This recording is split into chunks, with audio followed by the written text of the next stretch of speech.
लखनऊ की NIA ATS की special court ने अवैध धर्मांतरण मामले में सजा का ऐलान कर दिया है। कोर्ट ने मौलाना उमर गौतम और कलीम सिद्दीकी समेत 12 आरोपियों को उम्र कैद की सजा सुनाई, जबकि 4 दोषियों को 10-10 साल की सजा का ऐलान किया है। मंगलवार को ही कोर्ट ने मामले में 16 आरोपियों को दोषी करार दिया था।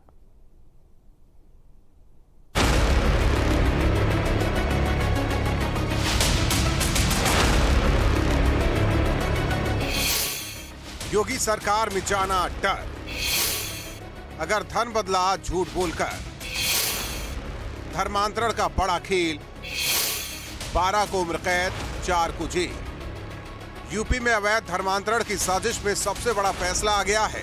धर्मांतरण की साजिश रचने वालों को योगी सरकार ने कड़ा संदेश दिया है। धर्मांतरण की साजिश रचने वालों सावधान, अगर धर्मांतरण की साजिश रचोगे तो जेल जाओगे। सख्ती सरकार ने दिखाई, जिसके बाद धर्मांतरण के दोषी बेनकाब हुए। लखनऊ की एनआईए और एटीएस के स्पेशल कोर्ट ने अवैध धर्मांतरण के मामले में सजा का ऐलान कर दिया। कोर्ट ने मामले में दोषी पाए गए उमर गौतम और कलीम सिद्दीकी समेत 12 दोषियों को उम्र कैद की सजा सुनाई है, तो वहीं 4 दोषियों को 10-10 साल की सजा सुनाई गई है। मामले में कुल 17 आरोपी थे, जिसमें से एक इदरीश ने हाईकोर्ट से स्टे ले लिया था। अवैध धर्मांतरण के मामले में सभी आरोपियों को जून 2021 में गिरफ्तार किया गया था, जिसके बाद आरोपियों के खिलाफ जांच में सुनवाई का दौर चला। मंगलवार को लखनऊ की एनआईए एटीएस की स्पेशल कोर्ट ने मामले में सभी 16 आरोपियों को दोषी माना था, जिसके बाद बुधवार को स्पेशल कोर्ट ने सजा का ऐलान कर दिया। आज 16 आरोपियों को सजा होनी थी, जिसमें से 12 आरोपियों को आजीवन कारावास की सजा सुनाई गई, जिसमें उमर गौतम, मौलाना कलीम सिद्दीकी व अन्य लोग थे, और जो अन्य 4 आरोपी थे उनको 10 वर्ष की सजा सुनाई गई है। क्या कोर्ट ने और क्या ऑब्जर्वेशन दिया है? कोर्ट ने इसमें जो भी जजमेंट है, जजमेंट की अभी कॉपी मिलेगी तो उसमें से पूरा पढ़ा जाएगा। 300 पन्नों का जजमेंट है पूरा, तो पूरा पढ़ने के बाद ही हम आपको आगे का कुछ बता पाएंगे।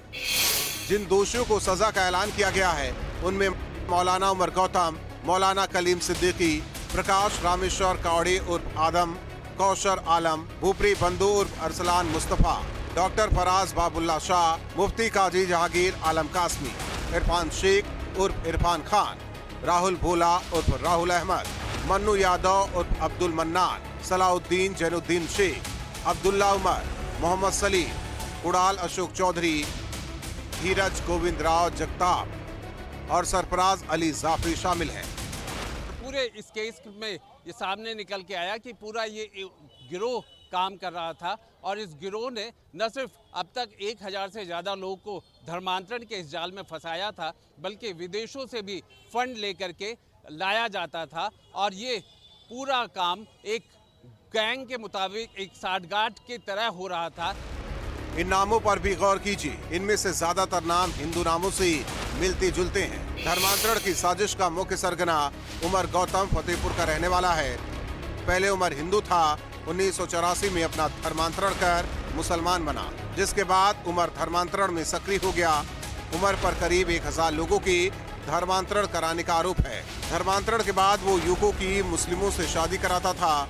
उमर के निशाने पर मूक बधिर छात्र और गरीब लोग होते थे। उमर दिल्ली में इस्लामिक सेंटर के जरिए अभियान चला रहा था। आईएसआई से फंडिंग लेकर धर्मांतरण के संदेह के बाद पुलिस ने उमर को शिकंजे में लिया। सबसे पहले एनआईए ने 2021 में इस मामले को लेकर के लखनऊ में एक एफआईआर हुई, उसके बाद पूरी तफ्तीश चलती रही। तफ्तीश के बाद केस को एनआईए कोर्ट में प्रस्तुत किया गया, यहाँ पे गवाही हुई, और गवाही के बाद आज 2024 में इसे फैसले के तारीख में लेकर आया गया। मामले में दूसरा मुख्य सरगना था मौलाना करीम, जो अवैध धर्मांतरण का देशव्यापी सिंडिकेट चलाता था। धर्मांतरण के लिए विदेशों से हवाला के जरिए फंड हासिल करता था। कलीम ने इसके लिए बाकायदा नेटवर्क तैयार किया था। मौलाना कलीम विदेशों से हवाला के जरिए फंडिंग हासिल करता था, जिससे वो ट्रस्ट और मदरसों की फंडिंग करता था। मौलाना कलीम लोगों को जन्नत और जहन्नुम जैसी बातों का लालच देकर धर्मांतरण के लिए गुमराह करता था। धर्मांतरण में विदेशी साजिश के आहट मिलने पर योगी सरकार ने मामले में सख्ती दिखाई, जिसके बाद कोर्ट में सुनवाई के बाद आरोपियों को सजा का ऐलान कर दिया गया। बीजेपी ने कोर्ट के फैसले का स्वागत किया है। धर्मांतरण ऐसा अपराध है जो देश की आंतरिक सुरक्षा और देश की राष्ट्रीय सुरक्षा के लिए भी खतरा उत्पन्न करता है, और धर्मांतरण को लेकर के जिस तरह की पिछली सरकारों में नरमी रही है, जिसके कारण धर्मांतरण लगातार बढ़ता रहा, संस्थागत रूप ले चुका था, लेकिन भारतीय जनता पार्टी की सरकार ने धर्मांतरण पर कठोर नियंत्रण लगाने का काम किया है।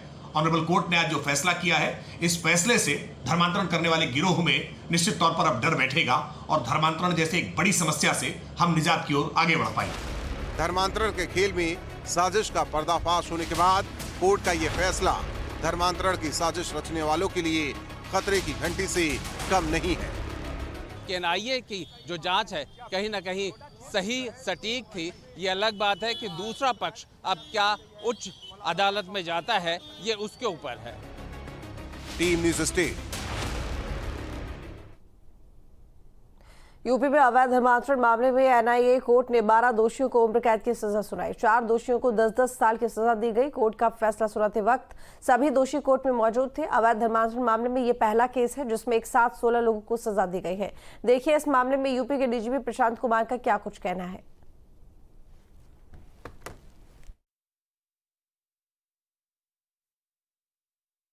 20 जून 2021 को अवैध धर्मांतरण के संबंध में एटीएस ने एक मुकदमा दर्ज किया था, जिसमें 2 लोग नामजद थे, जिनका नाम क्रमशः मोहम्मद उमर गौतम और मुफ्ती जहांगीर आलम कासमी था।